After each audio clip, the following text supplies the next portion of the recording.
ঋণের বোঝায় যারা জর্জরিত, বিষ্ণু ইসলাম চমৎকার একটা দোয়া শিখিয়েছেন। আমাদের অনেকে ঋণের বোঝায় জর্জরিত আছে নাই?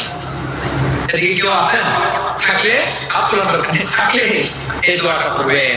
এক সাহাবীর নাম আবু উমামা, নামাজের ওয়াক্ত ছাড়া উনি মসজিদে যেয়ে বসে আছেন। বিষ্ণু বললেন, কি আবু উমামা, নামাজের তো ওয়াক্ত হয় না, মসজিদে কি? সাহাবী বলে, হুমুমুল লাযিমাতি ওয়া দিয়ুন, নবী গো, ঋণের বোঝায় এমন টেনশনে আছি, ঘরে থাকতে পারলাম না, মসজিদে চলে আসছে। বিষ্ণু বললেন, আমি কি তোমার এমন একটা দোয়া শিখাবো যেটা বললে আল্লাহ তাআলা তোমার ঋণের বোঝা হালকা করে দিবে? আবু উমামা বললেন, ইয়া রাসূলুল্লাহ, অবশ্যই শিখাবেন। বিষ্ণু বললেন, তাহলে তুমি পড়বা, আল্লাহুম্মা ইন্নী আউযু বিকা মিনাল হাম্মি ওয়াল হাযান ওয়া আউযু বিকা মিনাল জুবনি ওয়াল বুখল ওয়া আউযু বিকা মিন গালাবাতিদ দাইনি ওয়া কাহরির রিজাল।